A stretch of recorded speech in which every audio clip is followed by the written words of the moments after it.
Did you bring the polar bear? Yeah. The polar bear. I have to say that the pilot of the show, and the show really might be my favorite show of all time. I'm going to give it a few more seasons before I make that declaration. But the pilot was the best pilot that I have ever seen of any show. And yeah, absolutely. And the polar bear was such a low-tech curveball to throw in there, like when you're expecting some sort of a monster or evil god or something, and then it's something you see at the San Diego Zoo. You know, it's just totally out of place on that island. I mean, you should have seen it in real life. It was a huge stuffed animal they threw at us. It felt very low tech on the I gotta say, was it really?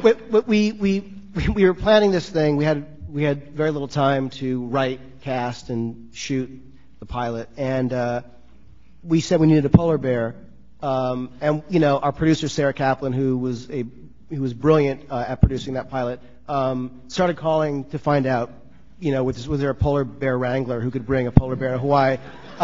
We found there was a quarantine that made it impossible, but we ended up getting some effects house had a polar bear, and so we were, you know, a stuffed fake one. So we were all excited, and they sent the polar bear in this giant crate. Showed up, and we were shooting another scene. I was all excited. I went to the truck, and the guy at the truck's like, you know, you're not going to like this. And I was like, please, a huge polar bear is a big thing. He's like, no, it's essentially half a polar bear. I was like, what do you mean? He's like, it's flat. I'm like, what? And he opened this giant crate, and inside was like half a polar bear. It was like a cross section of a polar bear. It was like the polar bear, but like it was entirely it was like a pancaked. It was so disappointing.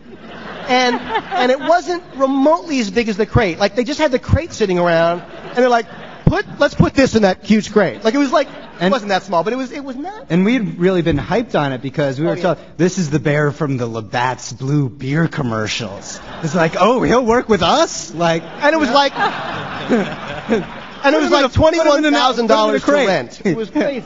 And it showed up, and then the one good thing about it was it had like a bladder in it that you could inflate with air, so it looked like it was breathing. So literally, I'm off camera when we were shooting it, like pushing the thing, like, and I'm acting the polar bear, I'm like, as it's dying, and you know, and it looked so stupid. It was. And that was Josh's first day. He literally, it was like, hey, nice to meet you. I had J.J. Abrams throwing a stuffed pillow at me. That's true. Like throwing it at me for a reaction. And then remember when we shot it off the pressure platform? And it was awesome. That's true. It was supposed to jump out of the weeds, like on me, like probably 30 feet, right? And I was like, okay, I'm ready for this. And it went, peekaboo, bloop. And it dropped right back down in the weeds. We were like, that's not it. Like, everybody stand back. And I was like mad at the polar bear at that point because it was like I was so pissed that that's what they sent us, and they were like, "You're gonna take really good care of this, right?" We're like, "Oh yeah." And then I'm like, "Fuck it, put on the hydraulic thing," and like we were shooting it off. And it was like,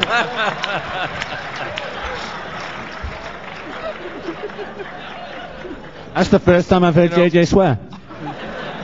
The one thing about the pilot, well, there are many things about the pilot, but when JJ first showed it to me and asked me to get involved in the series, and I saw what I thought was the best pilot I'd ever seen, and I thought, how people are going to go, what happened to that great pilot? You know, how do we keep this up every week? And the reason I decided we could, and I think because of our team in Hawaii and everything we do and the brilliant scripts we have, is because of this cast. And it's really true. And I saw the most interesting group of actors, ethnically diverse, just the most I think it has to do with the way it was cast and everything, and the fact that they wrote to the people who were most interesting as opposed to, or as the other way, the way shows are usually cast. But it was about the people, and the show has always been about these guys here. And I think that's where it lives. well, if I can just say, because this is one of those like, oh God, back padding things, but the kind of, for me, really the sort of unsung hero of the show is Jack. Jack Bender lives in Hawaii. He's moved there, full time, away from his family, unlike a lot of people who sort of move everyone. He's there, and he maintains a level of quality. Even with our guest directors, he works very closely with them. And I feel like, when I watch the show, and all of us are in Los Angeles, and the scripts go out, and magically we get back footage that is cinematic. And while I think there's a lot of amazing television being done, and some really, beautiful, visually beautiful, stunning shows, there's something about Lost. Sure, we're in Hawaii, and, we take advantage of that, but Jack really brings a level of intensity to it. And I just wanted to say how grateful we all are to Jack's unbelievable dedication and brilliance on the show.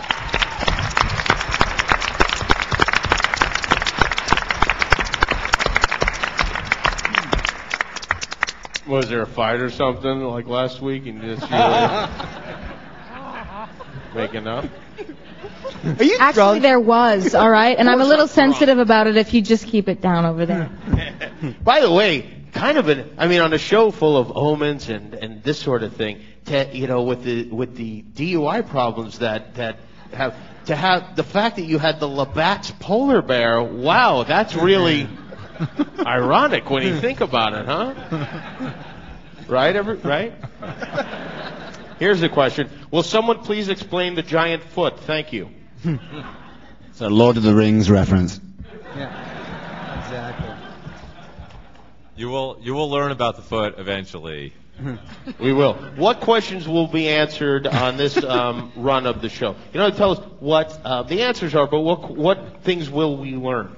We're gonna tell you how Locke got in his wheelchair. That's a big mystery. That will be answered in one of the first few episodes back. Mm-hmm. We'll explain. You're not happy with anything. No, because all right. So what? He got hit by a truck. Yeah, but people always ask us how, are you going to tell us how Locke got in the wheelchair? And last year it was like, well, are you going to tell us what Kate did? And then we do, and then it's no, not like we expect any gratitude, but it's like, all right, moving on. It's like, okay, so she blew up her stepfather. That's nice. This kind of makes our point, which is, the answer to any mystery that activates your imagination inherently is going to be unsatisfying on some level, because your sort of level of anticipation and if you're standing online for a movie that you've wanted to see all summer long, the longer you stand online, the less you are going to like the movie. So, we do our best to make the line move along as fast as possible. That's probably the shittiest metaphor I've ever. No, because those Star Wars nerds sit through those crappy movies and love them. Yeah. They're there for like a month. Fair enough. So that doesn't really hold true. Like I said, it was a shitty metaphor. All right. Is there anything other than the wheelchair thing that you could say that we're gonna? I know there are things, right? Jack's tattoos. If you're curious as Okay. to how Jack got his tattoos, you don't care about that. You're saying you don't care about the people. Probably from a essentially. tattoo parlor, right? Did I guess that one? Or maybe it had, I was watching the clip, maybe it had, now I just saw that quick clip of that woman who Jack was making sweet love to, and presumably, and she got up and then we saw a tattoo on her back. It went by quickly, but is that a matching tattoo? And is Tattoo from Fantasy Island involved? That would be awesome. I know a lot of people would be mad, but I would love that. You're just you're just a small step from needing a restraining order. If you could somehow resurrect Hervé Villachez and CGI him onto Jack's body.